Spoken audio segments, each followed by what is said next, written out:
Welcome back to the Floyd Memorial Library podcast, where you'll find information on what's going on the North Fork of Long Island.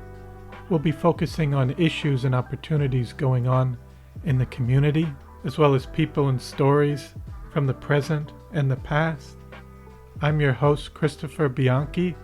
For episode 49, we have the pleasure of speaking with Thomas Halaczinsky, a documentary filmmaker, photographer, and author, about his fascinating journey.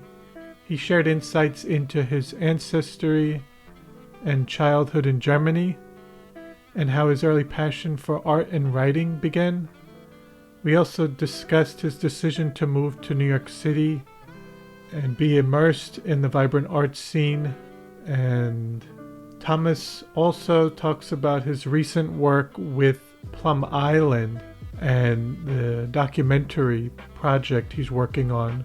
He also provided details about his current exhibition, Manhattan to Plum Island, Mysteries of the New York Archipelago. And lastly, he shares his hope for the future of Plum Island and the North Fork region. So I hope you enjoy episode 49 with Thomas Halaczinsky. This episode was recorded May 22nd, 2024. Thank you so much for coming on to the Floyd Memorial Library podcast today. I'm looking forward to talking with you. Thank you for having me. Absolutely. Looks like fun. Thank you. So, could you give us a little introduction about yourself, where you were born and raised? Sure. My name is Thomas Halaczinsky. I was born and raised in Germany, about 80 kilometers west of Cologne, which is about 50 miles west of Cologne in the center of Germany. And I lived in Germany until I was about 32 years old. And then I came to the United States. What can I tell you about my childhood, or what do you want to know? And then could we go further back in terms of your ancestry, and if you could kind of describe a little bit, either on your father's or mother's side, how far back you can trace your ancestry? Well, I personally can't really trace it back that far. My father was born in an area called Silesia, which is on the former border between Germany and Poland.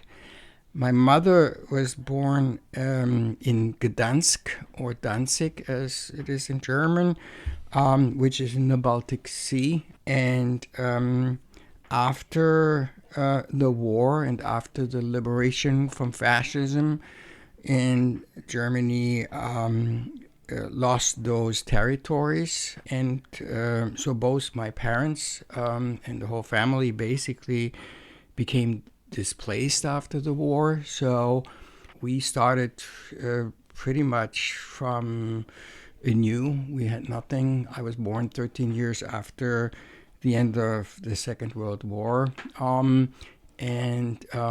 I don't like to call my family refugees, but they were displaced, so they really had nothing. And because of that, we really didn't have much of a family history. I never got to know my grandfathers. I got to know one of my grandmothers. There was not really a strong net of family members, aunts and uncles. Even so, my mother had sisters and a brother, and we saw them occasionally. But, they were all scattered around the place, and so we didn't have much of that. As far as ancestors are concerned, I know that my mother's maiden name was Plum. And the story goes, so she told us as children, I have 4 brothers, that one of her ancestor was a man by the name Plum, and he was a book printer at the time of Gutenberg. So he goes back that long, and so we always had a strong relationship to books in a way. So in my parents' house there were books. My mother loved books, and she gave that to us children as well. We also loved books. And that's pretty much what I know about my family history. I know a little bit about my grandfather from my father's side, because my father kept a journal that when he passed away, he passed on to his children. So I know that my grandfather was what he did for a living, and that he was also a very creative person. He loved photography. He built cameras himself. So my grandfather was a creative person in a way. He was an administrator at a coal mine by day, but after hours, after his work, he loved music and painted, and as I said, he loved photography. So that comes a little bit maybe to me from this side. Yeah, so that's all pretty much what I know about my forefathers. Okay. And for your dad, he's a well-known musician. Well, my father, okay, so let's go into that. My father, okay, so my father is a musician, or was a musician. He was a composer, and later on in life, he was also a professor for composition and harmony at the University of Cologne. Before that, when we grew up, and as I said, because after the war, the situation was a new start, and my father had to finish his, I'm shortening this a little bit, finish his studies, and then he became a church musician first, and he worked as an organist and for many years, and so my childhood was very much connected to the church because we lived right next to the church, and our life was sort of like determined by the church year. So, whether it's Easter or, Christmas, all of these high holidays were very much a big event because they always were related to musical performances, sometimes pretty big. And so, but that changed, when I was about like 11, 12 years old, and my father moved on. He became a teacher and then later went to university. And yes, he was I would call it now today a modern composer. So, even so, he was rooted in classical traditional music, after in the 1960s, 12-tone music became very current in Germany as well. So people, all musicians in Germany and composers were trying to find a new way of expression after the history of the war and fascism. So there was a lot of experimentation, a lot of searching, but also a lot of invention. And so my father became a modern composer, but still always rooted in modern classic, like Mahler and Brahms and others. So was he a very well-known musician? Well, being a contemporary musician and contemporary music was not something that was like mainstream and popular. So I think that my father definitely made his mark in modern German music history, but he's not a household name in any which way. So this is also an interesting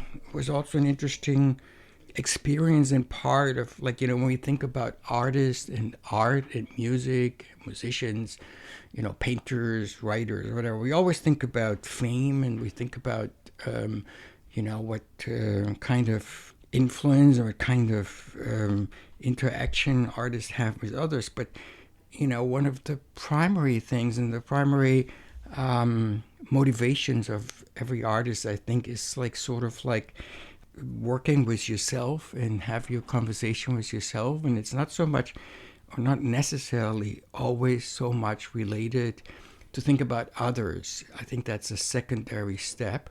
And of course, as an artist, you communicate with the world around you and the people around you. But the motivation is not just like, to say something or make a statement. I think it's a process, an inner process. And then when this process flourishes, when this process has sort of like shows results, then the communication part with the world starts. Yeah. So the experience in growing up, seeing my father working, very in earnest and very sincere and, constantly certainly had an impression on me that it was very strong. Mm. And how old was he during the World War II era? So my father was born 1920. He was drafted to the military in 1942, late actually. He was lucky because of, I don't know what exactly, I only know the records. He was lucky that he was drafted later. He had the opportunity to start his studies as a musician before that, and he went to Austria, and then he was drafted in 1942, relatively late, for that time. And then he was a soldier, a regular soldier in the war. He hated the war, but, everybody, I think, hated the war, no matter where people came from, or that's what they actually related afterwards. And I'm sure he did, but so he was from 1942 until the end, 1945, soldier in the war. Mm. And how did he meet your mother?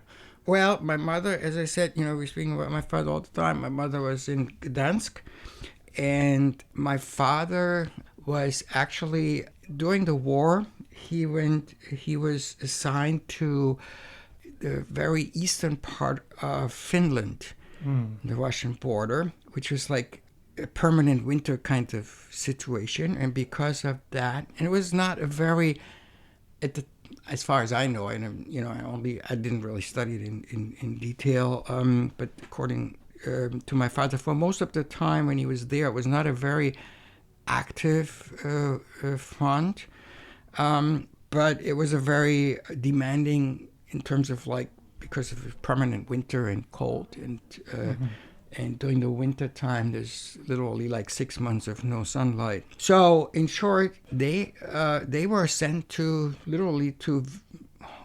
home to vacation, which is an interesting part that people don't maybe realize that often, that even soldiers that are in active war, they are, even today, they will go home at times. Mm-hmm. So that happened to my father, and it happened that they were transported by train, and they had to switch trains, and my father had to switch trains in Gdansk. And, being a young musician, he used every opportunity to see musical performances and operas. And the funny story is that he met my mother in front of the Gdansk Opera House. She was staying there waiting for, I don't know what she was waiting for, if she was waiting for a date or whatever, but, the person she was waiting for didn't show up. Mm. And so my father and her, they went together to the opera, and that's how they met and how the whole story started. And then he came back a couple of times, and they didn't really know each other very well, I think, until after the war. My father ended up in Bavaria, and my mother ended up, which is a pretty, dramatic story because, my mother and her 3 sisters and her, I don't know about her brother, but they had to flee Gdansk very late when the Russians approached, and so they were on these very well-known tracks. At least that's part of it. They were able to hitch a train, and then the last part they were actually walking. And so they ended up in northern Germany. And then my mother and my father reconnected, and they found themselves both displaced. And then my mother eventually, we met in Bavaria, and then, the whole story started from there. And when did they move to, the suburbs of Cologne? Yes, so as I said, when my father found himself in Bavaria,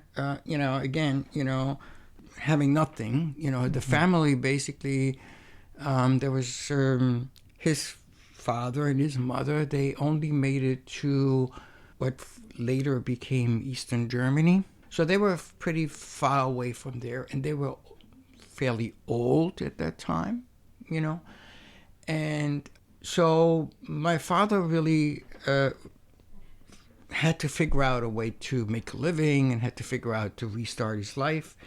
And as a musician, he started out first at a very small church, and it was the help of the community there and the parish there, and worked in that church. But that wasn't really a perspective. So he became a musician, a composer, musician at the theater in Augsburg, which is in southern Germany, and worked there for a while, training the ballet as well as a musician, as a musical director for the ballet. But then he became very sick and couldn't maintain this job, and was in a hospital for a while, and then eventually healed, and then went on and picked up his musical studies in Munich and finished his musical education. And then they moved to that town west of Cologne, I believe in about 2 years before I was born, something like that, 1956. So after almost like 11 years was in this time in southern Germany, and then they moved there. And this was his really first solid professional position. Everything else was less temporary and things like that. Because of a lot of different cities within Germany, they had to rebuild after, were a lot more people living in the suburbs at that time because they were rebuilding? Certainly. I mean, luckily I did not experience that, but I know the pictures, I know the images.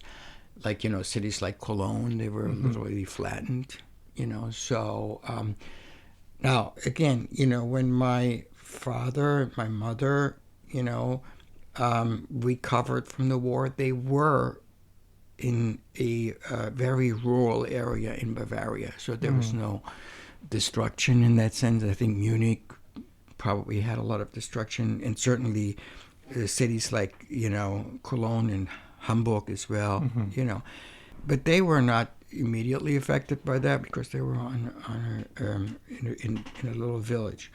But yeah, I mean, even when I grew up, the cities were still marked by the war. We had still, when I, as a kid, we played in, places there which was like flattened houses, from bombs and stuff. So the marks of the war were still visible when we were kids, So it was a visual. We knew that from there, but it didn't literally affect us. I mean, we're talking about 55, 60 years ago from now, looking back, and that was a very different world anyway. I mean, particularly in Germany, in particular, because of the post-war time. It's probably not comparable to anything people have experienced here in the United States. I mean, for us, a refrigerator was a modern thing that was great to have, that was people were longing to have, which probably was a household item. Here, television was pretty much the latest modern thing to get. We didn't get a television until I was 8 years old, so I didn't grow up with television, luckily. So anyway, this was a different time, different world altogether, unimaginable for people today. But it wasn't time of suffering.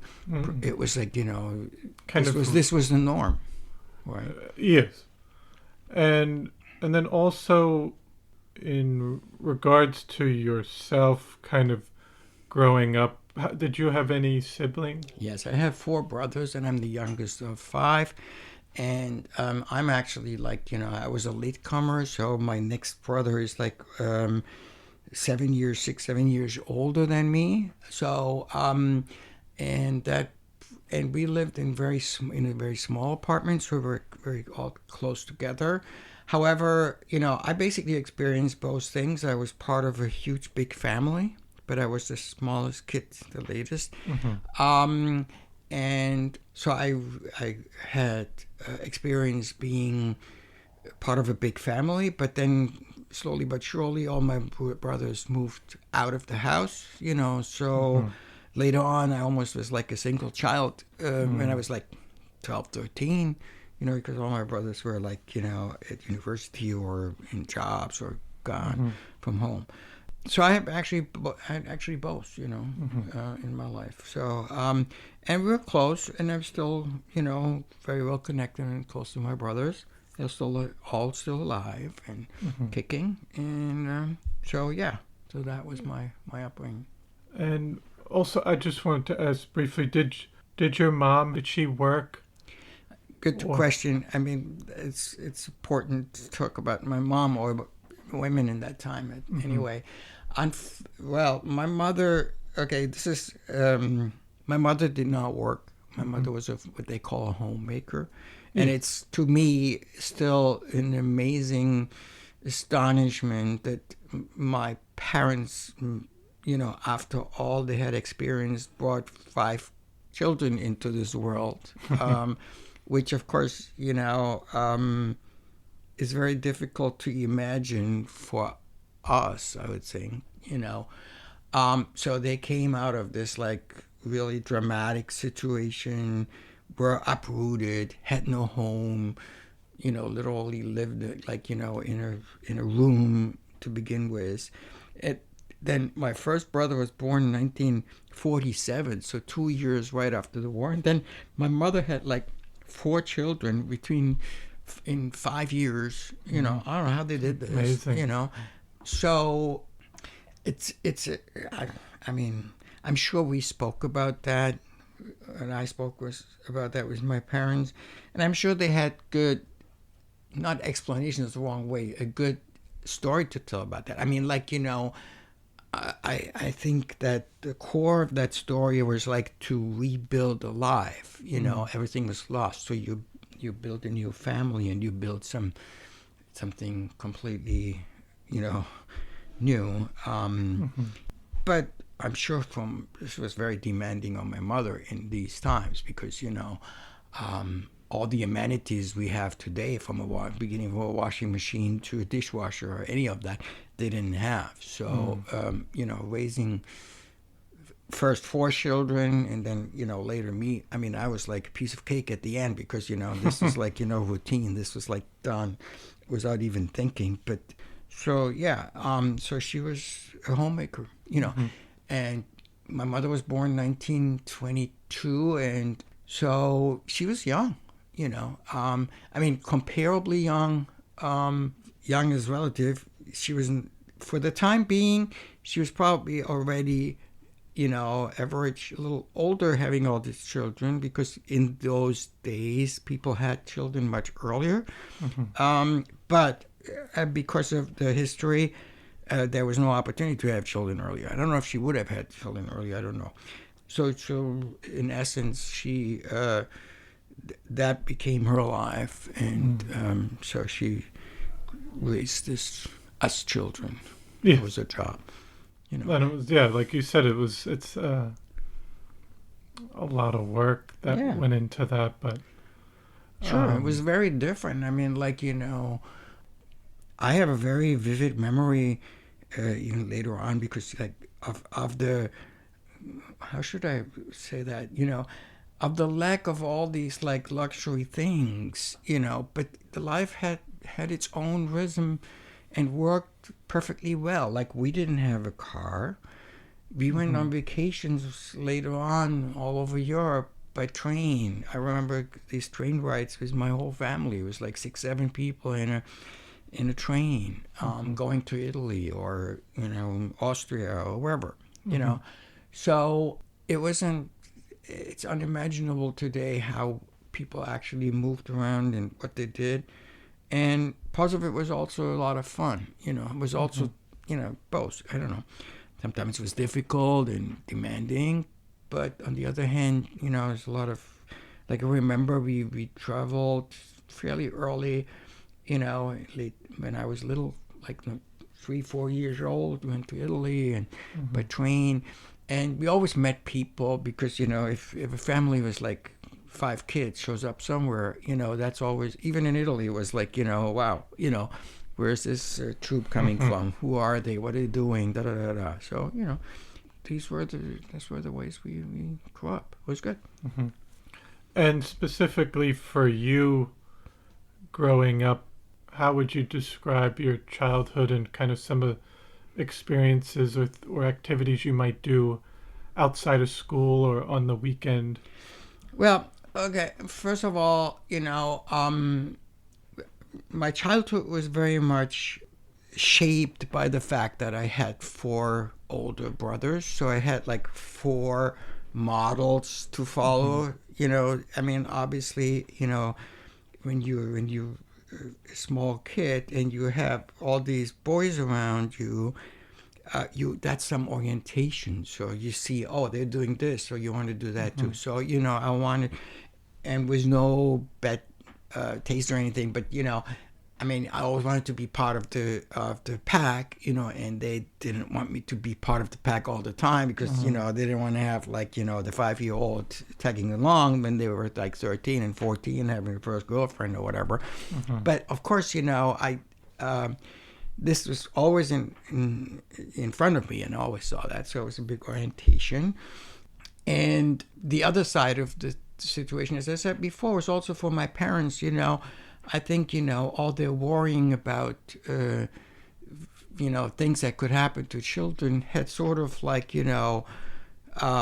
slowed down because they had already 4 boys that made it to that point. So there was experience, and it wasn't they weren't overly anxious, and it was also a very different time in terms of comparable to even today in the United States.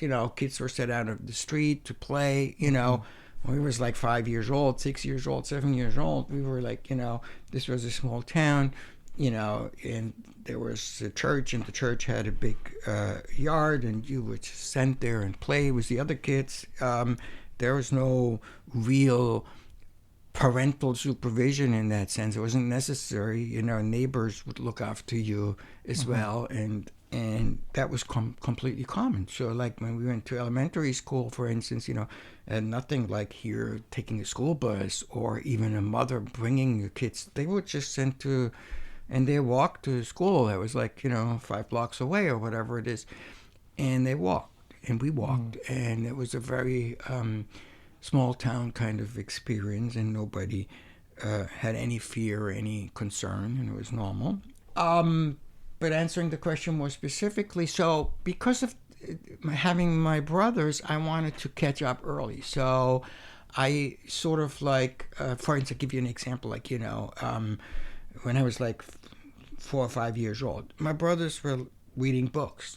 So I was curious they were reading books. So I wanted to read books. So, I learned reading long before I even went to school, right? Not necessarily fluently or Yes. whatever, but so we lived in this church community building, which has had a small library, the church library, which was like a community library, on the ground floor. Okay, so and there was a preschool also on the ground floor, which I attended. So, but these were all open spaces, and since I lived in that building, I could roam around, and I knew obviously all the people. So, when I was like 4.5, 5 years old, before I went to school, I would hang in that library and see all the children's books. They were like, shelves full of books. From my little kid's perspective, this was huge. It was probably very small, probably, a quarter of the size of this library or even smaller. Okay. Yes. But it was accessible. And so I was drawn to these things, in particular to books and to looking at books. Even when I couldn't read them, I looked at the pictures. Mm-hmm. So that was a big thing. But at the same time, I was not like, whatever, a baby intellectual or something. I was also out on the streets with my friends riding a bicycle that I inherited from my brother, or somebody gave it to us. So, so that was when I was very young, before school, and then came school. And I have to say, I never had I don't remember any good school days and school experiences. School in Germany at that time was very rigid. It was very, it was not supportive in a sense. It was just like, kids had to learn things by heart. It didn't make much sense. It was not, no independent thinking or creativity or anything was supported. What was supported was that you had to memorize things and do things exactly the way they were expected from you to do. And if they weren't exactly the way they were expected, they were wrong. And I was always wrong because I was always trying to do something somehow different. Thinking a little more creatively. I don't know if it was creative or it was just, or if I was just not capable or whatever. It doesn't matter. But, I didn't necessarily, from the very beginning, perform so perfect in school. And so, I don't know. I never had a good school experience. And from early on, I hated school. I didn't like school. Later on, when I went to middle school or even high school later, this is then in a small town, and my brothers had all been there. And so they all, and I had experiences like, when I came to I don't know, 6th grade or something, and which was the beginning of middle school and high school together in Germany in a way. So the teachers would just like, because my brother had been there and had done some stupid things, they would say, oh God, another one of these guys from that crowd, from that family, that bastards, whatever, So this was like very, and also even so, this was not really a clearly realized experience. We were, in a way, it's difficult to describe. We were somewhat outsiders, as I said. We were displaced. So we didn't grow up in these towns. These were small towns, and they were very protective of each other. Plus, we had a very non-German name, and it sounded Polish to the Germans, and the Germans didn't like Polish people at all. Even after the war, and so there's a very tense relationship. In that time was very tense, and we had a Polish name, so we were like looked down.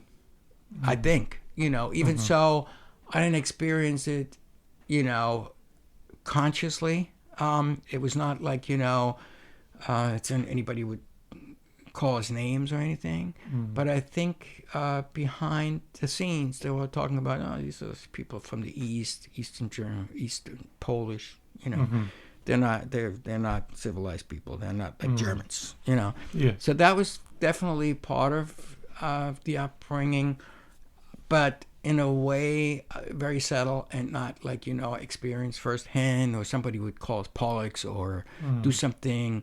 But you know, in retrospective, I think, you know, I could realize that we were not a fully, I can't speak for my parents, I speak for myself, Yeah. you know, accepted members of the crowd, even in the kids, as kids, you know, as in my childhood friends, or, you know, we're always these, like, you know, people that were somewhere different, you know.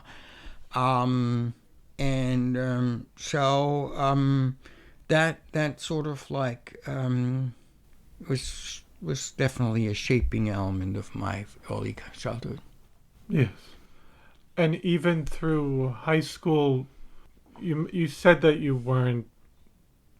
that wasn't the greatest experience going through schooling, but what did you kind of gravitate towards throughout that period? Were there art related? Yeah, I mean, like, you know, the first thing is, I, from the very early days, what is really a constant theme in my life were books, and I wanted to write. Okay, so even as a 10-year-old, I was writing books, right? They never were finished, and they were never led to anything. But that was my activity. I would write crime novels, and I would write stories, and I would write, like, you know, all kinds of stuff. So writing was a very important part of my life. And that went through my school. So when I went to school, high school, first thing, I was an editor at the school paper, right? So I was writing. And then, you know, keep that in mind. So this is, now we're talking about the late 60s. So 68 happened in Germany. The whole, like, student movement, the revolution, the uprising against the fascist parent generation, you know, was happening. I'm not talking about personal, but in general, you know, within society. And I had older brothers that were part of that 68 movement, whereas others my age, when I was like 14 or 13 or 12, didn't have these. But I knew, because that was happening at home. You know, these discussions were held at home. And I was very much tuned into that sort of like rebellious motion. Because we also, you know, this is something that is an important theme in my life, you know, is the German society as a whole did not really deal with its fascistic history and the history of the war. My parents didn't deal with it in a proactive manner. Whenever you asked parents, they said, well, we weren't part of it, we didn't know anything, we have no idea. I don't know if they said that, but, you know, you had the last straw then was always, and see, you know, we were displaced too, we were victims too, blah, blah, you know, which of course it's understandable as a rationalization, but it's not necessarily a real approach to it. And so in the larger society and in school, the discussion was a whole different discussion, and the confrontation was very direct. And the fact of the matter was that, you know, in my high school years, all my teachers were old. You know, there were no young teachers, because the young teachers hadn't been trained during the war. So there was a gap there was an educational gap. There was nobody following. They either were dead or they weren't trained. So the majority of teachers in my school years were really, really old. They were older than the average age. And they all had been teachers during the Nazi time. And then, of course, now we're talking about 68, 69, 70. Now they get confronted.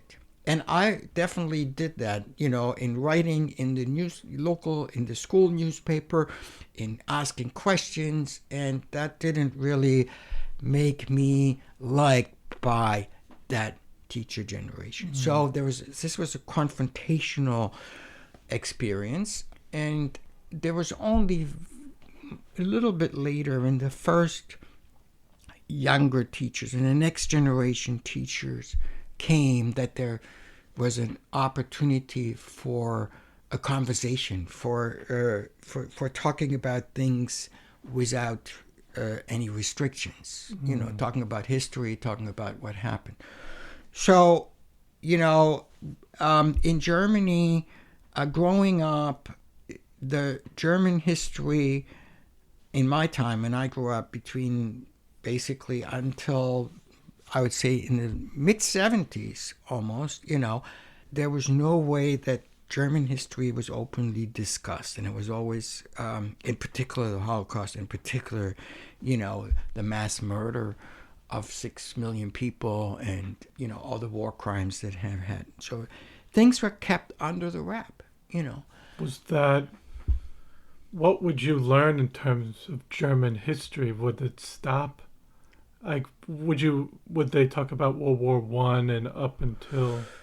Well, if they even got that far, we like to talk about the Romans and the Middle Age and, that kind of stuff, and I can talk for everybody, and it's a very specific, probably individual experience, depends on the teachers, I know for a fact that the time of fascism in Germany, 1933, or even earlier, the run-up to the Nazis taking over, was literally blocked out of the curriculum in Germany until the 70s.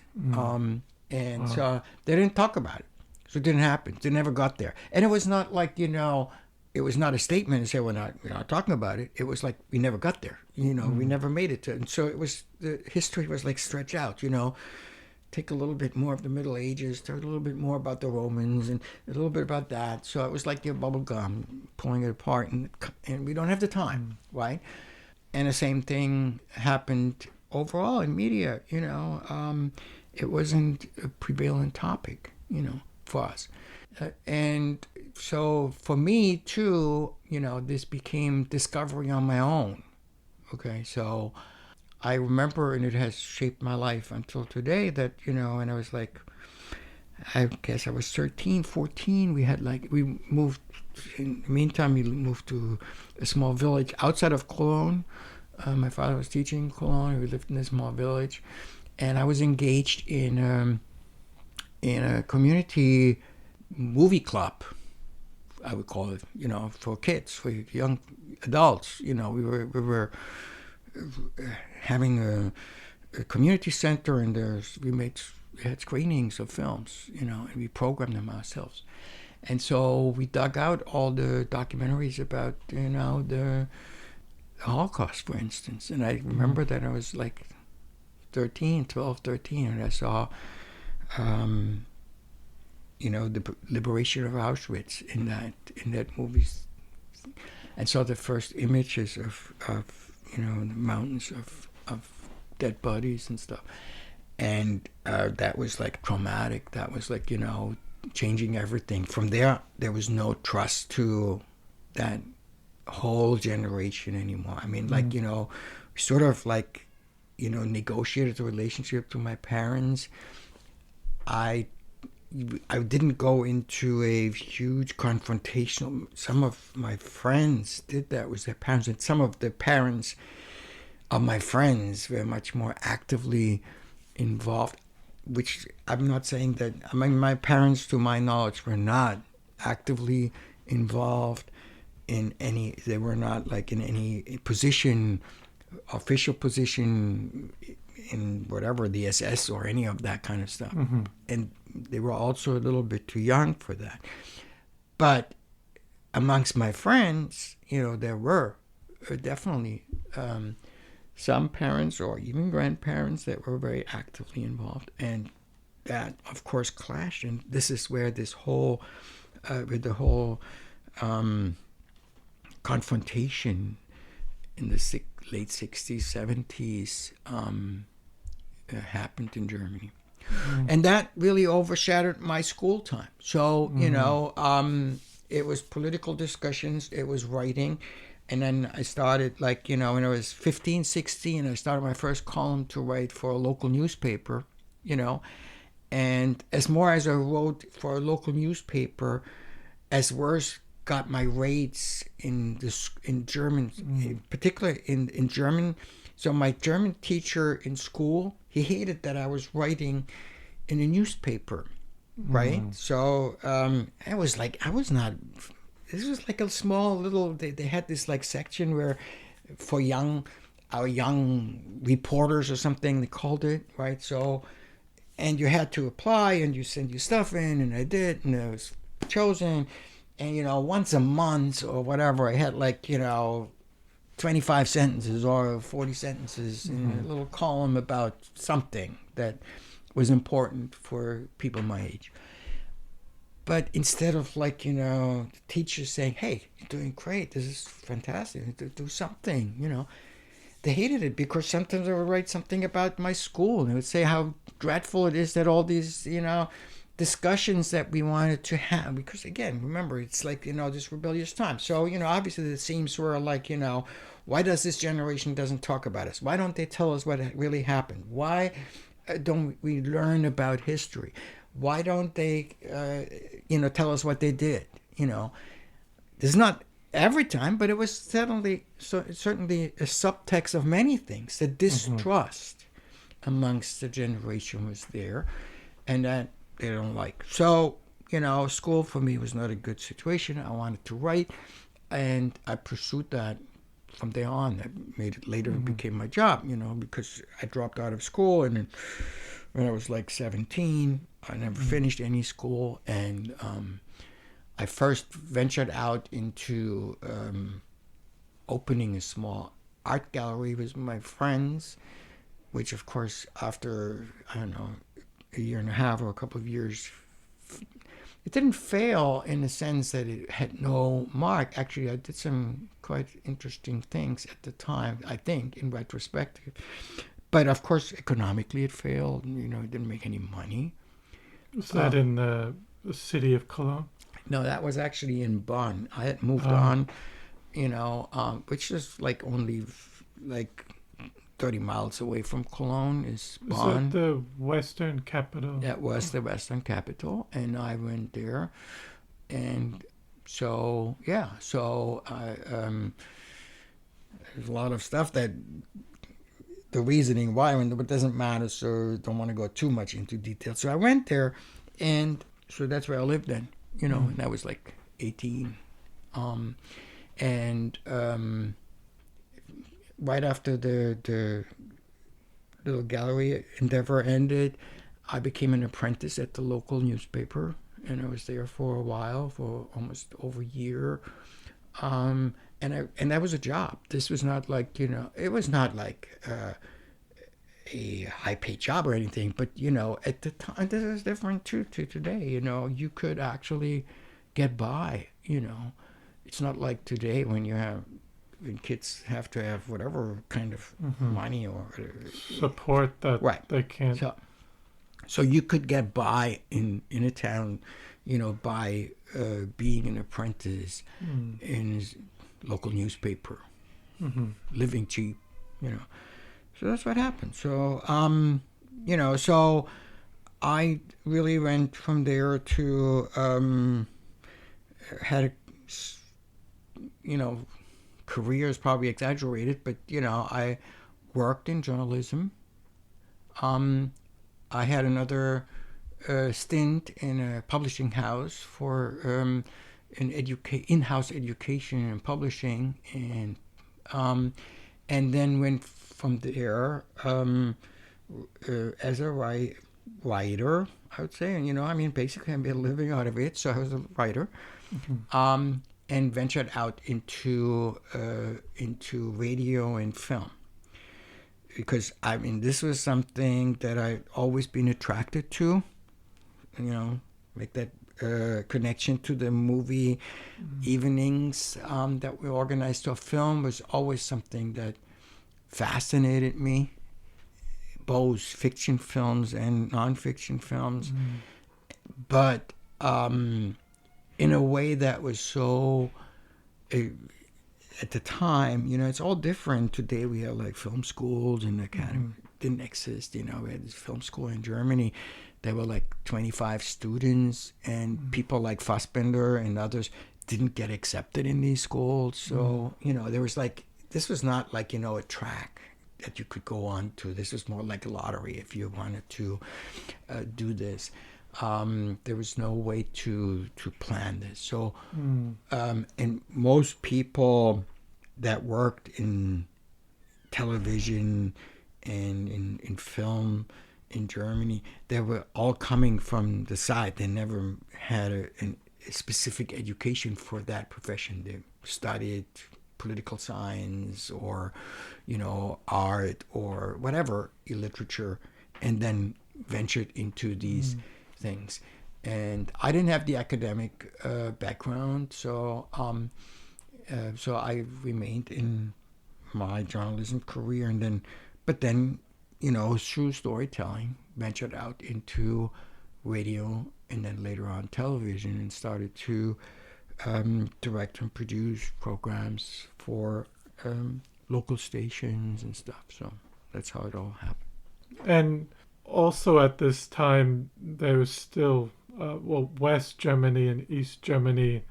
Was that something that a lot of the younger Germans just kind of, it was just kind of there, and they were still... No, I think there's more to it. I mean, first of all, and I don't know, maybe sounding a little fastidious almost today, but the world when I grew up was divided between a capitalistic world on one hand, with Western Germany and the United States and, the Western world. And then there was socialism and communism, which also was perceived as anti-fascistic communism. This came out of this. These were the other side. So this may have, or certainly was a naive way of looking at the world, but the perception of many young people were, okay, we have one model and we have an alternative model, okay? And the alternative model is not perceived as, just another form of dictatorship, which it turned out to be, and which we all became, painfully aware of later on. But, at the time, there was also this idea that, there was maybe another way of organizing society. And there was certainly a heightened awareness about, social issues, equality, labor issues, particularly also in Western Germany, a very strong union history in Germany, in Western Germany, which certainly was related to the roots of, of a socialistic, I wouldn't call it ideology, but philosophy, right? Karl Marx, Friedrich Engels, Karl Marx was in Cologne, and Friedrich Engels was like around the corner from Cologne, and, and when he began, and Social Democratic Party, this is all one big connection and one big knot. So it had shaped our thinking. And so, of course, the eastern part of Germany, particular for people who had relatives there, and my grandfather was still, he was deceased, before I was born, but my grandmother was still in Eastern Germany behind the Iron Curtain, and and it was, when I was very little, it was very difficult to even visit them. This came later, that you could actually visit Eastern Germany. For a while, there was no way to even visit them. And so, of course, and, also from my parents' generation perspective, the division of the country and the fact that there was a wall and an iron curtain, and that people got shot at when they wanted to go from one side to the other, that was definitely something that shaped us as a country and also as people, you know. But as I said, you know, coming from when you were thinking about, you know, society as something that's not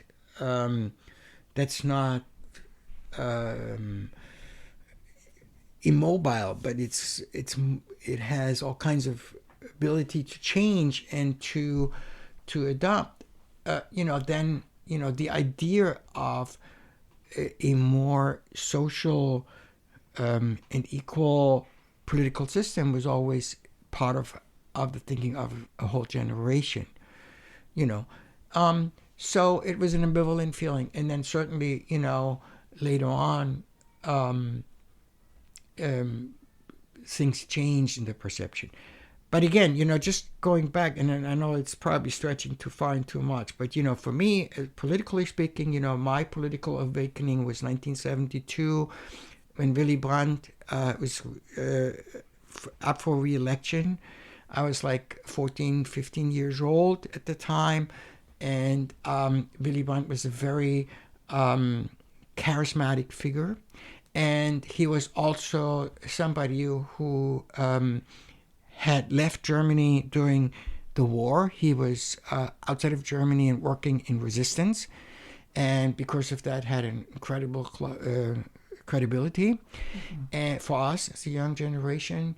And he and the Social Democrats at the time were paving a way to a dialogue. Let's put it that way, to a dialogue. Whereas the other side, the conservative side, was much more reluctant to even accept the other side as a conversational, you know, partner. And that to me was like, you know, that was my political awakening this time. And I still believe to this day, you know, people may have different opinions. I still believe to this day that the politics of dialogue led eventually to the reunification of Germany. And that Willy Brandt and Egon Bahr, you know, were the mastermind behind the reunification of Germany, and not Helmut Kohl, who was basically just in charge when it happened. Anyway, but that's a complicated political dialogue. And also, and just with some of the arts, because I mean, you were working more with journalism and writing, but also still were interested in the arts, and and like you mentioned, there were changes. Some people were coming into the arts later through a different pathway, and there was Joseph Beuys, and yes, you mentioned Fassbender, and even Wenders. Yes, were other ones that had been doing things throughout the area. But how would you describe, even where you were, maybe some of the art scene? So, two things about that. Number one is just to mention it as well. My father was a musician, but he was also a painter. You know, so visual arts also was part of my upbringing in a way. You know, he was not like, you know, a modernist painter and an abstract painter. Later on he did too, but, you know, he was doing a lot of watercolors and stuff like that. So painting was also part of it. And then also, you know, the art scene in Germany, and art and political movement in Germany went hand in hand. You know, there was no disconnection between a 1970 and 1980 art scene was very much connected to political movement.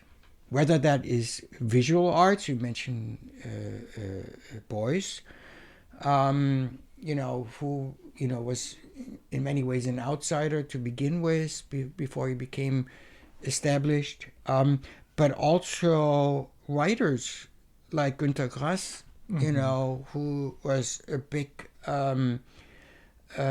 supporter of Willy Brandt and a social movement in Germany.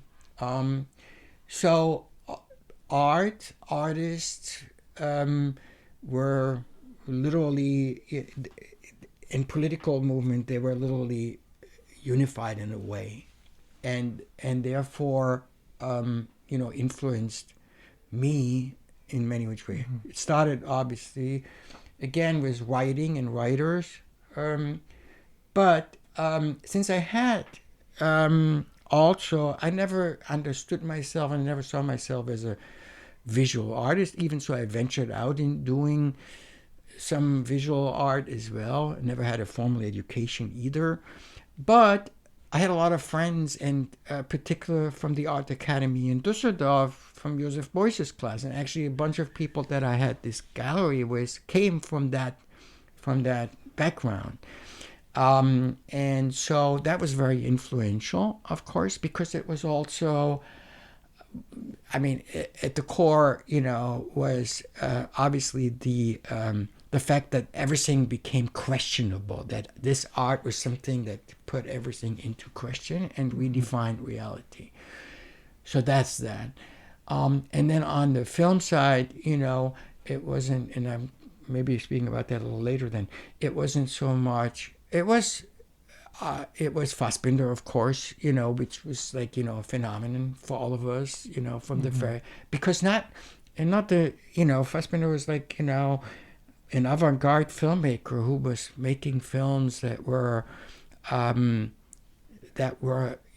addressing issues that supposedly didn't exist in Germany. Homosexuality, think about this film, The Year of the 13 Moons, for instance, which is an early film, or others, So he was like literally, and he was not mainstream whatsoever. He was like, at the fringe of everything. He was not accepted in any film school. He had to, but he was entrepreneurial, and he did everything that he did basically scrambled together on some anarchistic ways of producing these films, getting money, I don't know where from.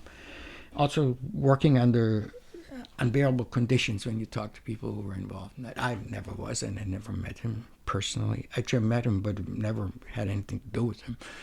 So for me then, what really influenced me more is like later, is like films like Claude Lanzmann's film Shoah, for instance, which is I don't know, a 16-hour film about the mundanity of the Holocaust, speaking about like people worked in administrations in the railroad office and post office and financial authorities, and were instrumental in. So and I was like 16 or 17 when I saw this whole in one day in Berlin in a movie theater series. So those things were much more. They were definitely sort of like opening my eyes for what world that is that I was born into, and how complex and complicated it was, and how difficult it was to find your own place in that world, negotiating that every day. So all these things sort of like formed a complex, but also at the same time a little bit of a holistic picture, because they interconnected, and the scenery interconnected as well. Scenery was very small. This was an advantage of Germany. There were it was accessible. Everything was accessible. There was no elite in that sense. If you went to Düsseldorf to the academy, you could just walk into Joseph Beuys's class and talk to him, or if whether you were registered there or not, nobody cared. There was nothing. There was no security, no nothing. You just talk to the people, right? And that happened, and the same thing happened when I went to the film festivals in Berlin. I met all of these people because they were accessible. It was small, and there was no hoopla. You would just go after the screenings into some bars, and you would run into people who at the time were not necessarily so very famous. You know, I mean, it took time. You know. Yes. So yeah, that was a great time to grow up. You know. Yes. No, and then not to jump a little bit, but We better jump because I know. time is short. So, could you talk a little bit about what you were doing before you decided to come over to New York, and maybe what year was that you had come over? Okay, so there's a big jump in my life and a big change that started in the late '80s when I actually I don't know how to say that switch careers, probably wrong. I opened a company, film production company in Germany, and we originally were doing documentaries, and so it was still in line with what my original work was. But then I also got involved into feature production and feature film development, and that's what's actually preceding my coming to New York, because and there's a long story that I'm trying to shorten as much as possible. But you know, as I mentioned before, that films like Shoah and others had actually really sort of like opened my eyes for German stories, the German story at all. And I got involved with an author, Edgar Hilsenrath, who's a Jewish author who exiled after the war. It's an ancient long story, but I'm making it short, to New York. Came here in 1952, I think. And he spent his time mostly on the Upper West Side, which was an Jewish immigrant community, in some coffee shops and half being homeless, and wrote his two key novels. One is called The Nazi and the Barber, and the other is called Night. Not to confuse with Elie Wiesel's book, but it's the same title.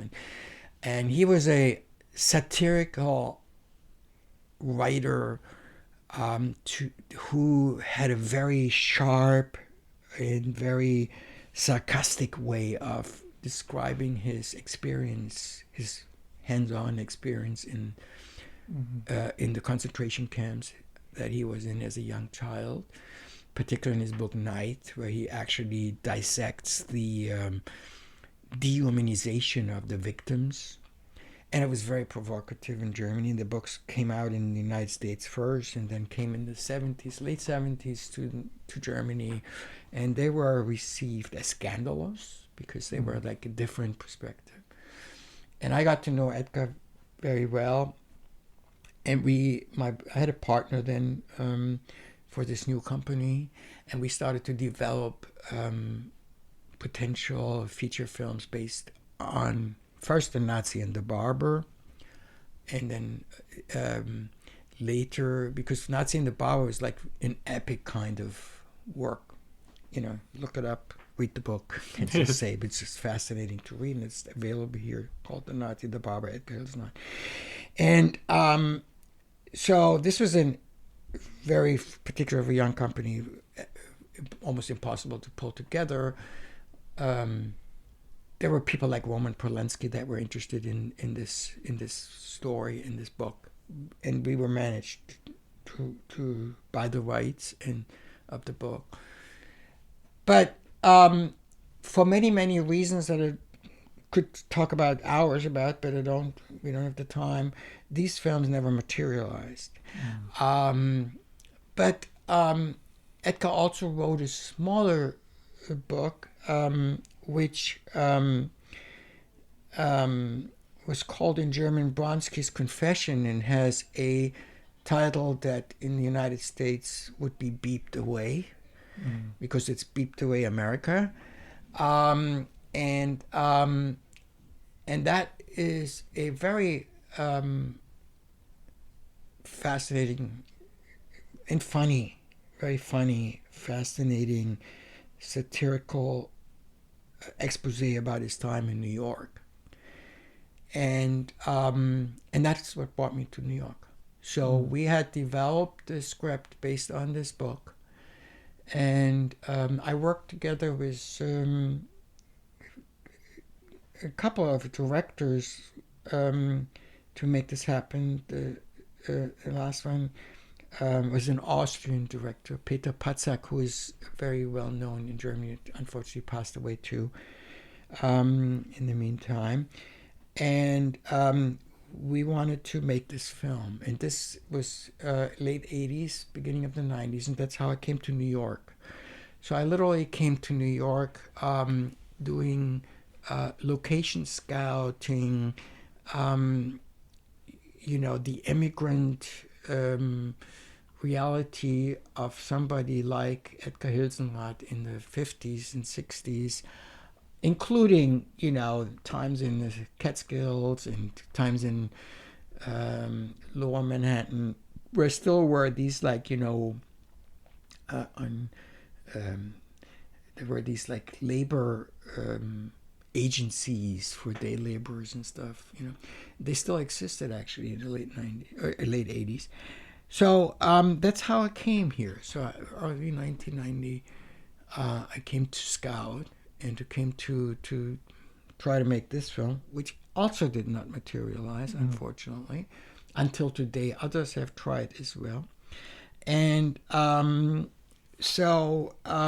but I came then with a very this is as I said, about 1989, 1990, 1991 I came, and this is the beginning. Beginning is probably exaggerated, but this is it's starting the heydays of independent films in the United States. We are not really, maybe not even aware about it, but until the late 80s, 90s, the studio system in the United States was very powerful. So independent film started somewhere in the 80s and then really started to blossom in the early 90s. And a lot of young new filmmakers in New York was the center of all, because it wasn't Los Angeles, it was New York, where young upcoming filmmakers started to make their first feature films, and I was like, that's it, that's what I want to do, and that's where I want to be. And so at the beginning, as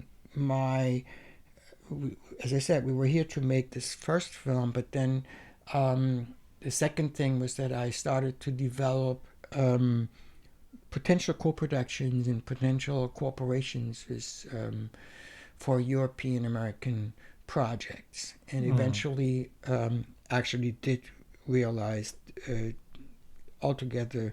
I produced 2 feature films by Peter Lilienthal, which was a very famous German director who, is Jewish, and I made films with him in Israel. So it's really, I came to New York. I connected with American Jewish, even though I'm not Jewish, circles to make films in Israel. So it was fascinating. So so that's how it happened. And then, essentially, I was so in love with New York and somebody in New York that I stayed, and so that's that I would like to live here for that time. And it's lasted till now. So, I've still very strong connections to my to Germany, and I worked there a lot and worked with other people in Germany on films, on television, But was there more? You felt that maybe there was more of opportunity or creativity over here? Well, the first thing that, I don't know if I can judge it that way, but the first thing was I felt better here. period. You know, so I think, you know, for me,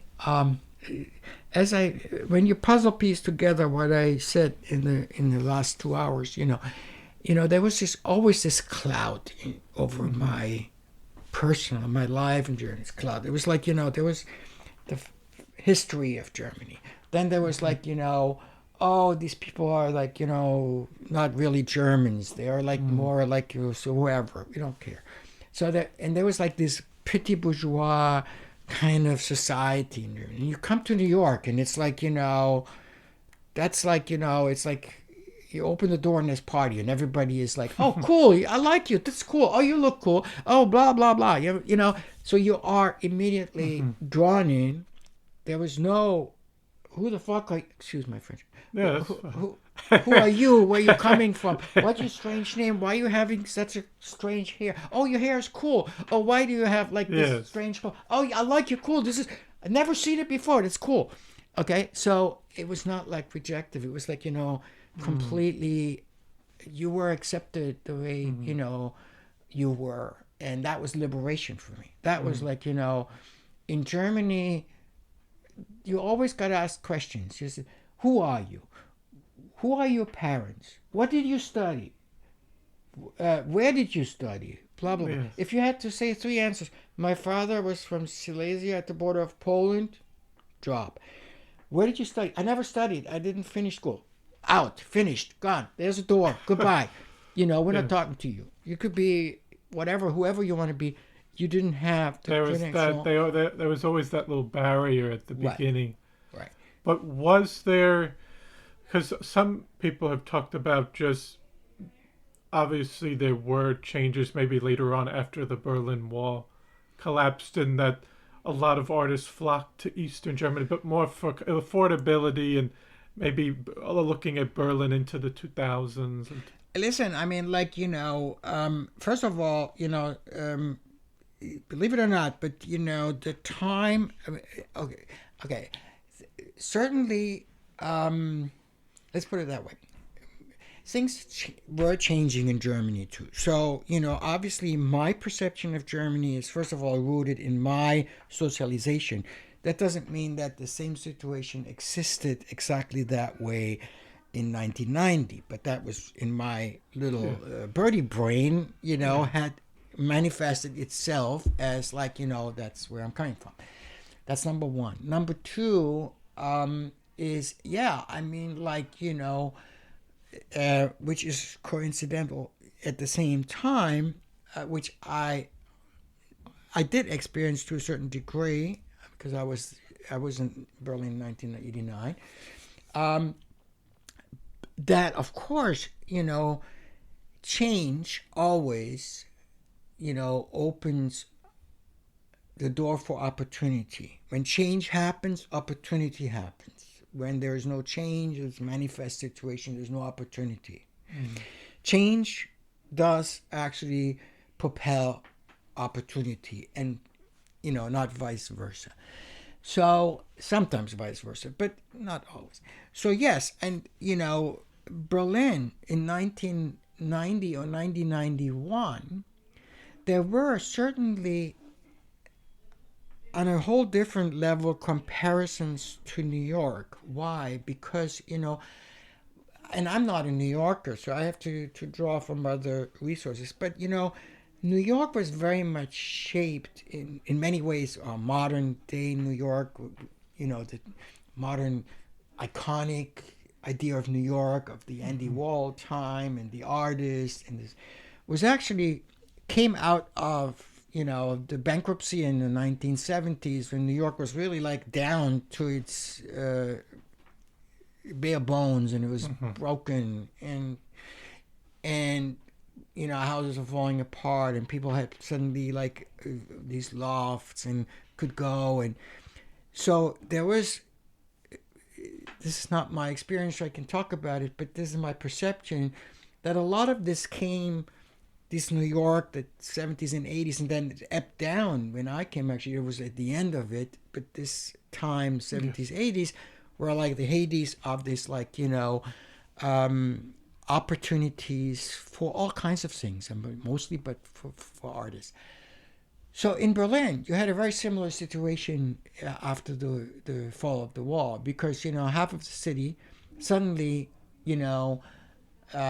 was accessible. The whole economic system was essentially defunct because, you couldn't literally not think about space, the apartments, living space, right? How would you value a space if it is that much on one part of the city and that little on the other side of the city? Because one is like, modernized, the other one is like crappy, old, and falling apart. Mm-hmm. Okay, so there was a huge vacuum that needed to be filled in, and particularly on the Eastern German side. And when I mean vacuum, I don't mean it in a negative way, that it was an emptiness. It was literally something that was yearning to be filled, was yearning to be blossoming, and so this opened a lot of opportunities for people, and a lot of people came, and some of these things have led to new things that are good there and great there now. Some of them have also vanished and disappeared. So there's that comparison. But obviously then I was here, and I came from a different background, and so for me that wasn't a choice, because I didn't live in Berlin. I was in Berlin sometimes, but I didn't live there. So it wasn't a choice between New York and Berlin. For me, it was like, different, because also, honestly, there's also some sort of like, at that particular time, many of my generation and my friends and people, we had accepted the two-state reality. And most people were entirely surprised when the wall collapsed, and when most people in Germany, they were not prepared for that. It was not like, oh, okay, now it happened, now this. So it was more like, okay, did that just happen? Yeah. Really oh, I can't believe it. Yeah. That can't be true. Yes, it's true. Go and see. And then it needed processing, Anyway, so that's... And then in New York, you mentioned you were kind of at the tail end of some of from the like mid-70s to the late 80s, early 90s. But there was obviously some changes happening with new administration or Giuliani. And you started to even get interested in how New York was changing, and even the waterfront at that time early on. But were there any other things that really were interesting to you at that time in New York City? Maybe too much to... No, maybe the I don't know. It's not a funny... Everything was interesting. Everything was new. Everything was fascinating. Everything was like, I mean, New York was... till today, I'm fascinated by the city, by the dynamic of the city. And I could, and I have, and explore this every day and look at it. So, and that has a wide spectrum, these interests. But, talking about the waterfront situation, that was one thing that was just very obvious. I landed in Manhattan, and and this is connecting also to my mother. My mother came from Gdansk, which is a harbor city, and it's on a bay. And my mother always talked about sailing as a young girl. And she never did when she was my mother and grown up. But she obviously had a childhood and an upbringing on the sea, and she sailed as a young girl. And the few times we went together to the sea, I always could see this connection. And I think I inherited that connection to the sea from her. And it's my spiritual connection to my mother is the water and the attention and the attraction to the water. And so, and I had ventured out sailing myself as a young man, whatever, adult. Learned sailing in Germany, probably because of that, also because of other reasons, but one reason that I really was interested in it was certainly that. So now I'm coming to New York, and now I can be like the kitchen psychologist and say, okay, now your puzzle piece, we're all together. And I which I say in my book, and which I say often in my presentations, is like, that it's driven by the idea of sense of place, that you need for yourself to find out who you are. You need to find out where you are. And there's a connection between the place where you are and who you are. And if you come to a new place, you have to adopt this place. You have to get to know this place. You have to sort of like dissect the place and connect, virtually and factually connect with the place. That is like, building roots, like a tree builds roots, right? So when you come to a new place, you start rooting yourself somewhere. And for me, this was also, again, and that's the kitchen psychology, connecting to my mother in that regard, the water and the sea, okay?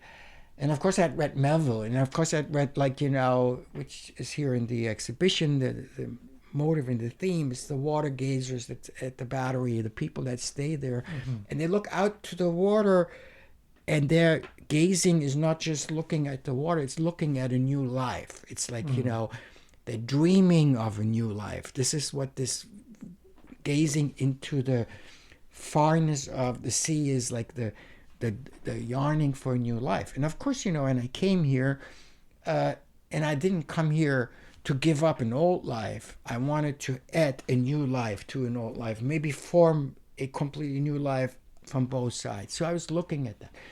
And then the water situation in itself was fascinating to me, because the shores of Manhattan were completely cut off. Whoever lived in that time knows that, you couldn't just get to the water.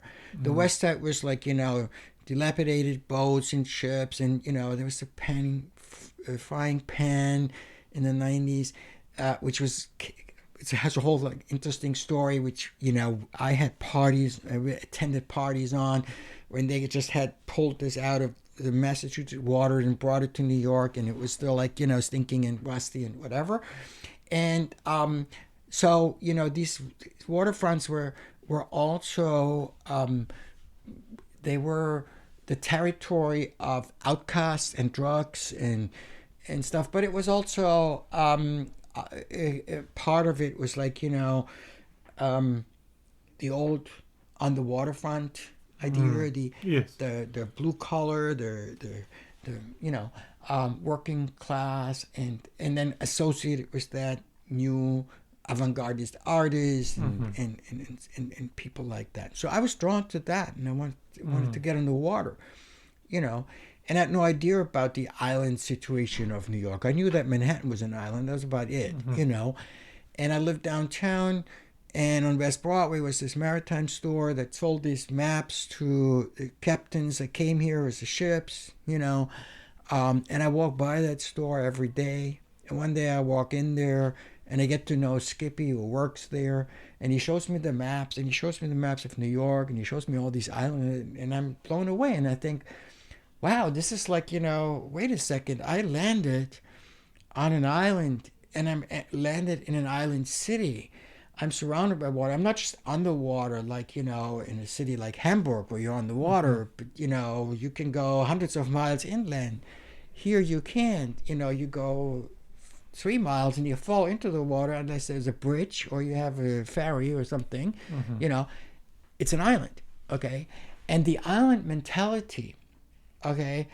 And now I connect all this in my little brain, you know. I'm coming here for an immigrant who had escaped, you know, not escaped because he came after the war. He, you know, he came here to rebuild his memory, his life. Hilsenrad, right? Writer.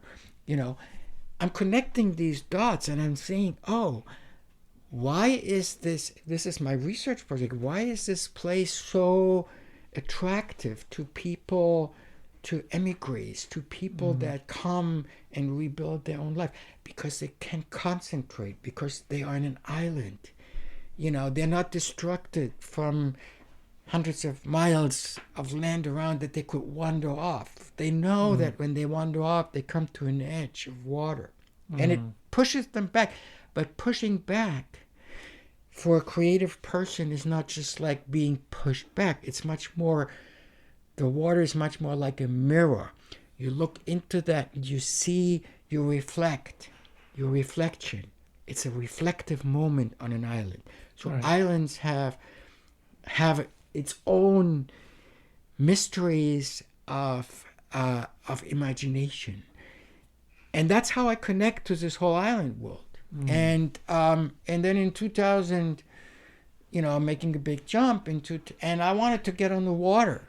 For Christ's sake, I wanted to get in a boat and get on the water. And other than the Circle Line and the Staten Island Ferry, you know, there isn't really anything available to get on the water. Okay, so trying to rent a boat is, you know, failure, because, you know, the day I went in 1996 or something, somebody told me, yeah, you can rent a sailboat in City Island. And da, da, da, da. So I went there by bus. I didn't have a car. Got there, place had shut down. It wasn't there anymore. City Island looked pretty desperate in 1996, I can tell.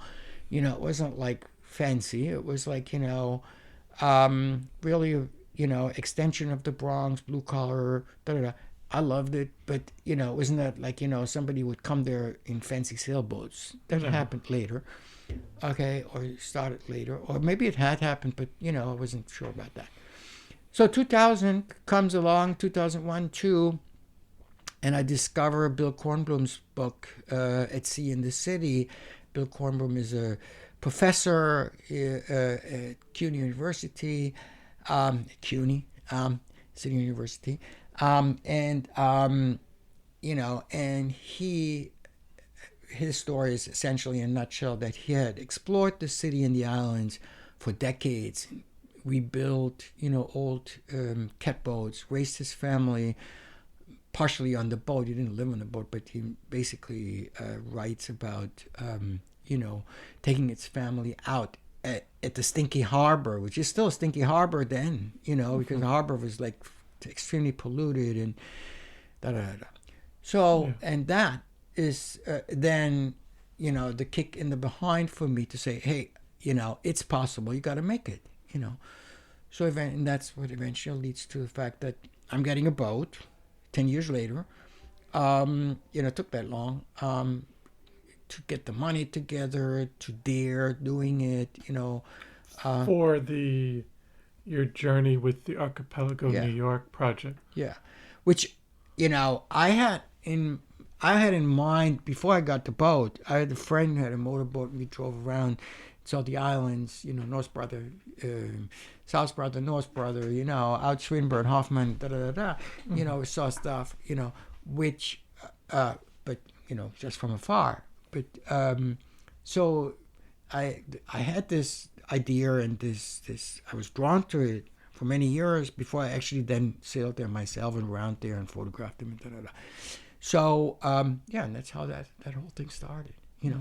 And it became certainly, and that's why I'm always stressing and saying this is what I have been doing there, and also what I'm writing about in my book is not just like about travel and not just about explaining history of places. It is also a record of a personal journey, and, you know, the search for identity and for, sense of place is, the universal theme that goes along in these writings. And were you inspired by the journey of the explorer Block. Adrian Block? Well, that came to Skibby, the map guy. Oh yes, Because amongst the maps that he showed me in that shop, he had this replica of the old 1613 map that Adrian Block had drawn. And Adrian Block was the first seafarer, I would call him now. I don't like to call him an explorer because he was actually a trader. He explored every trader explored, every explorer traded. He was more a trader than an explorer, but long story short, his boat had burned down before going back to Holland. In the harbor of Manhattan, he rebuilds, with the help of the indigenous people, a new boat, a much smaller boat, and wanted to test it out. And instead of going out of the harbor, he goes up the East River, which at the time everybody thinks it's a river, and he discovers, after he passes what he actually labeled Hell Gate, because it was a hell for this little boat that he had of a 40-foot or 60-foot, 50-foot boat, 40-foot boat, I think it was. So he goes up and discovers that, well, that's not a river. This is actually, that's the Sound. That's a part of the Atlantic that goes in there. And then he sails up the Long Island Sound and maps that territory that nobody literally, really had realized how it existed and how it connected. And he drew this map, and there are all these little islands, as well the ones in Western Long Island Sound in the today's New York State, but then also all these islands on the Connecticut coastline that I actually then really get too much into in my writing. And he calls this whole thing an archipelago, an island world. Mm-hmm. And then, when I eventually thinking about to make that journey, then of course I got inspired by that map, and I said, okay, I follow this guy. I follow exactly what he, when he came out the East River and, wiped his eyes and said, wait a second, this is not a river. This is more than a river. So for many New Yorkers, you go out in New York City today, tomorrow, you find somebody, you say, hey, what's the East River? Oh, that's the river there on the east side. It goes up into the Hudson. Mm. It's actually splitting off the Hudson, which there is a connection between the East River and the Hudson. Many people still think, New Yorkers think that the East River is just an arm of the Hudson that, goes around Manhattan, and is a river, right? Never realize it's an estuary and is coming out of the Long Island Sound. Right. So the same thing that many people in Brooklyn, when you ask the people in Brooklyn, hey, how do I get to Long Island? Say, okay, go to Atlantic Avenue, take the Long Island Railroad and go to Long Island, right? Mm-hmm. They don't realize, oh, you are in Long Island. You just want to go to the eastern part of the island, or where do you want to go on the island? Yes. So, that's not a critique on everybody. It's just this is where, for me, as an outsider, sense of place comes in and say, oh, So anyway, Adrian Block then was definitely a perfect model for me to follow, So that's what I did. And how was that experience? Were you the only one on the? Well, I did make several journeys, and sometimes I went alone. Sometimes I went with friends. Sometimes I went with my later wife, who we sailed together, Katrina. But very often I went alone. There was no program to say, I have to do this alone, or I'm doing this alone. It was just like, let's go and do it. And if somebody was there and wanted to go, that's good. If somebody was there, note there, I went alone. So there was no program. I like, generally speaking, bows. I like sailing alone sometimes. It's a very daring and at the same very gratifying experience. Could be also very horrible, but sometimes it's gratifying, sometimes it's not.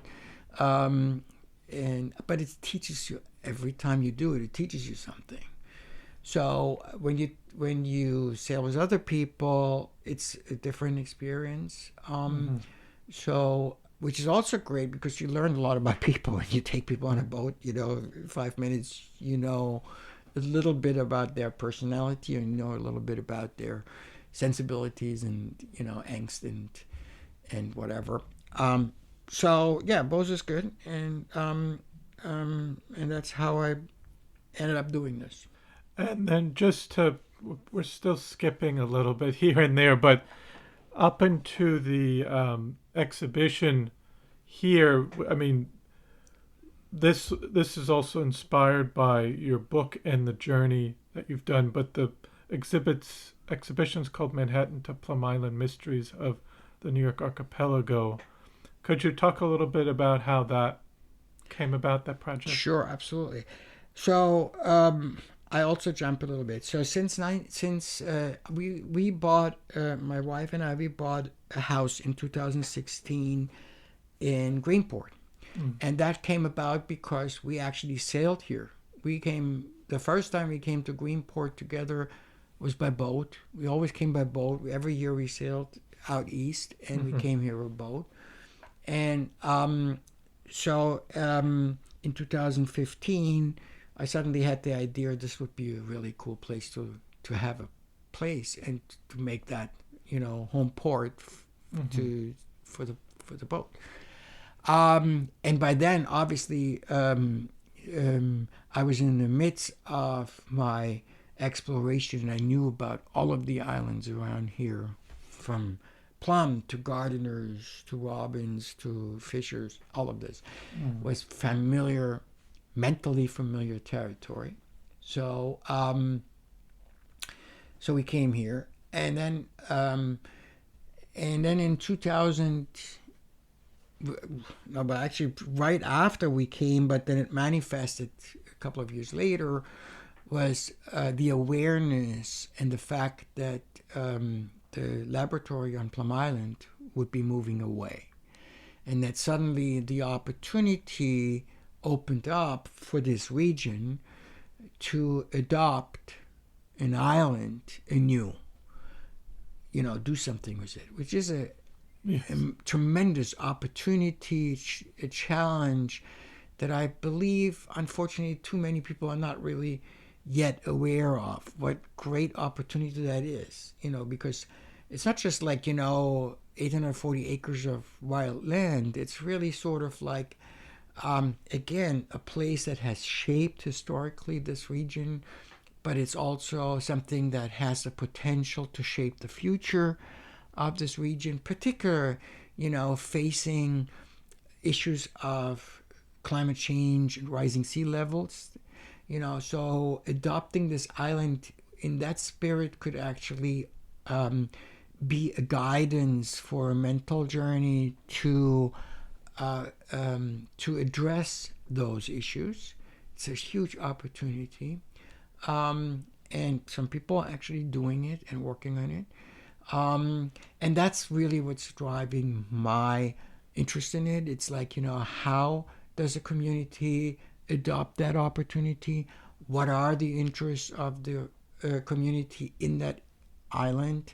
What ideas and visions do they have? And how does a community actually make that happen? How is that process of active democracy working? How do they actually compel, politicians to outline a factual vision of this island beyond selling it to the highest bidder? How do they excite people about, the really tremendous natural wealth that this island has? So those things are really sort of like right there in my head, and they got even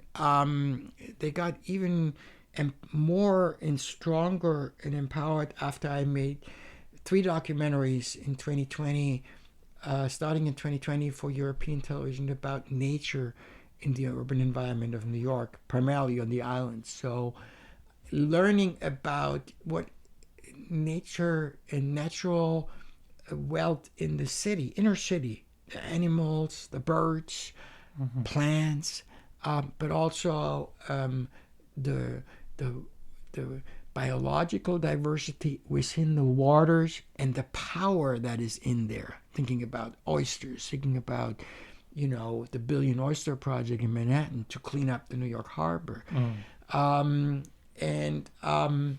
what really strong possibilities, opportunities in any thinkable ways there are. And so that became a vision, a topic for me, and working on making a film about that. You're working on one about Plum Island right now. So, I mean, to answer the question after all that talking, so when, Sally approached me with the opportunity to do an exhibition here at the library, for which I'm really, really grateful, because it's sort of like, an opportunity to present this process. And that's why it's also called From Manhattan to Plum Island, because it's the process of my journey, of my coming here, of my telling you the story that started in Manhattan and goes to Plum Island. And the mysteries that are there are mysteries in any possible variation you can imagine, from personal stories, from historical mysteries, from obscure stories that tell stories about the great grandfathers of people that live here,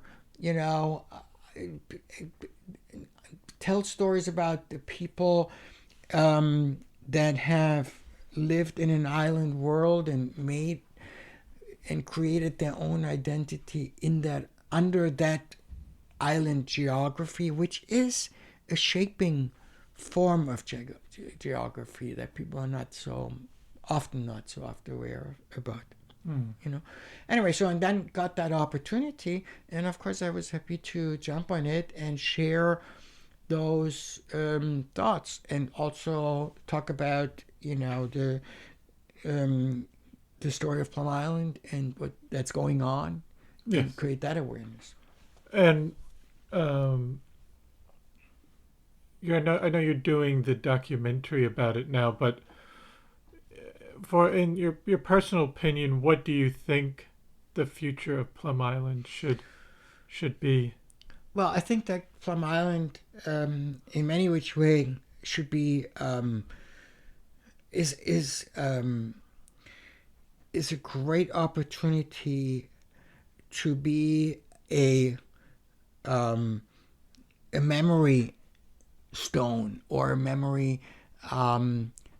It comes at the right time when we, as a society as a whole, are challenged to address issues that are essential to our well-being, and they relate to contemporary events like climate change and rising sea levels, but they also relate to contemporary events as to facing our history, our way of how did we come here, and why are we here, and who was here before us, and how do we relate to the people who were here before us, and how do we relate to the fact that our forefathers, for whom we are not responsible, but our forefathers basically took away the land from people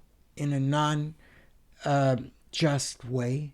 There's no, all these ideas about trade and buying land and purchasing it, it's like all like a part of the storytelling of a colonial period. It had nothing to do with the reality. I just read, just a recommendation for readers here, the wonderful book about the third journey of Captain Cook that just came out a year ago. The White Sea is called. And it describes how, these people came to places where people had lived for thousands of years and had made a living and created a very sophisticated culture, knowledge that were different from the knowledge and culture of the people who came here. But then these people came and said, "Oh, we discovered this," and they put down, like in case of Captain Cook, he always put down a bottle, always like a coin and in a drawing and a map and the Union Jack, and said, "Okay, this is now colonial land. That's now ours." Okay, and it was sort of stamping it and essentially overrunning. And it's not like a genocide in the sense of the Holocaust is we have experienced in the 20th century in Germany, but the results are similar. The results are that people have been murdered, have been driven away from their land, have been deprived of their culture, of their religion, of their belief systems, of their knowledge, of their wisdom, from which we could probably learn tons. So that's the cross junction I feel we are at in our times. This is our challenge. This is what we have to face. We have to answer these questions in order to go forward. This is not something we do because it's a hobby or it's something that you do because you have nothing else to do. This is, where we at in the world, which has become a very complex world, globalized world, where people have to answer those questions: who they are, how they relate to that, and how they address those issues. And if they don't, okay, and it's not a threat or anything like it, if we don't do this, if we are not accomplishing that, then we will probably not moving forward. We will go backwards. We will diminish, okay? So it's not something that we have a choice to do. It's not something that is we can do it or we don't do it and then we just keep happily living on like always. No, that's not what's going to happen. What's going to happen is we either face those realities and these dimensions and respond to that. And in that sense, that's where the core of the word responsibility lays. We develop our responsibility to the future, or we don't have a future. That's simple it is. So, and that's what's driving my interest in that. Yes. And just two questions about just with Greenport and the North Fork today. What do you enjoy about living out here in Greenport and the North Fork? Well, I mean, the first thing that obviously everybody who has eyes can see, it's beautiful. So, I'm drawn to the really beautiful landscapes, seascapes, to the light. The light is very particular at the North Fork. That's why it also attracts a lot of visual artists and photographers. It's and it's a mixture of many different things that influence it. It has to do with the water surface, has to do with the water depth, and also has to do with the topography of the water, of the underwater world, which creates different levels of reflections of light, which makes this area very unique because we have a topography underwater that is very stark. It goes from very few feet to hundreds of feet. We have water movement that, in conjunction with the movement of clouds, create certain light impressions that are unique in this area. So the landscape, the water for a sailor anyway, is amazing. It's beautiful. Okay. And, and also the people. I love the people, This is like an area that, particularly Greenport, is a very specific and unique village, different from villages around here, that is also rooted in its history, has to do something with the whaling history, has to do something with the fishing industry, has to do a lot with the farming industry, has a lot to do with the people that came here and still come here every summer to support these industries, and are, even so they are not so visible, unfortunately, often, they are a very essential part of this community and the feeling in this community. And it would be very different if these people wouldn't be around here and be here. So the diversity that is there is something that attracts me. And then it's also, of course, I love the fact that I can be here and still be in the vicinity of New York City, and can be there within hours, and can have this like stark contrast between the natural beauty of the Peconic Bay or Gardiner's Bay, and then I can be in the East Village, or, which I won't go that often, to Times Square, or could go to places in the city that have its very own beauty and edges that I love.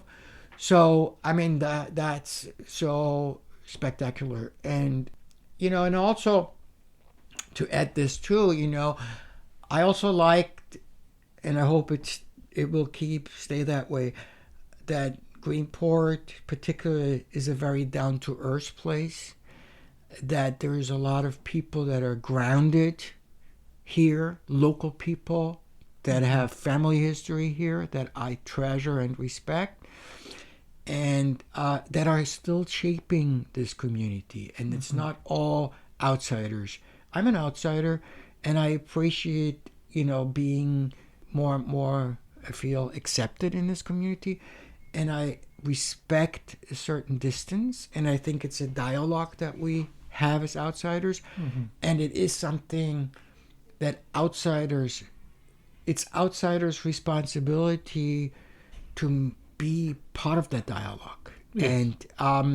And that's why I'm here at that library. That's why I'm liking to have that dialogue and communication with the people here. It's something that I hope I can bring to the community, and I want to bring to the community, and I want to learn from the community and enrich my thinking about what I'm seeing. So this is the dialogue that I'm talking about. And, when you go to places, and I don't want to mention South or anything, but if you go to places that are preoccupied by people that are coming from outside and have nothing else to do but putting up huge hedges and walls and fences and really separate themselves, physically and in any which way you can think about from where they are, and just have one view onto the water or wherever it is open for themselves, okay, that's not the way. It's not a community I want to live. Yes. So, and that in Greenport, this is really where the opportunity is. You can mingle, you can be, or people are, and that's a extremely valuable. It's wealth. That's like the welcoming of the village is great, and I'm very grateful for that. I don't feel being a stranger here in any which way. I feel being accepted, and more than that, actually. So that's where else can you be? Yes, that's great. Definitely love it. No, I think that should be good. Was there anything else you wanted to say or talk about before we wrap up? No, I think, I wonder how you cut this down. How many? It's 2.5 hours. How long is your podcast usually? They range from 45 minutes to 2 hours. Okay, So, yeah, I don't have. I mean, I wouldn't have to cut it down that. I don't know. I mean, guys, if you listen 2.5 hours to me, write me an email. If you're still listening right now, thank you so much. If I bothered you totally. No, That's but cool. so I want to thank you so much for taking the time to come on the podcast today and tell your story and really all the wonderful work you're doing with out Thank here you. with the islands, especially with Plum Island. Thank you so much, and I'm really, really, really appreciate you taking the time doing this. And I think it's great. I'm seeing who else you're interviewing for the podcast, and I'm thinking you're doing a good cross section of this community. And again, this is a huge opportunity to have today that this is a continuation of what I call oral history. And, that's what we used to do around the campfires. And this podcast is now sort of like the modern version of sitting around a campfire and talk Yes. about it. And I love that because this is really also, for me, learning about other people that I don't meet at the campfire. I still go to campfires, right? Yeah. But that's a great opportunity, and thank you for doing that. That's great. Absolutely. Thank you. Well, I hope you enjoyed episode 49 with Thomas Halaczinsky. I want to thank you for listening to the Floyd Memorial Library podcast, and we'll see you next time.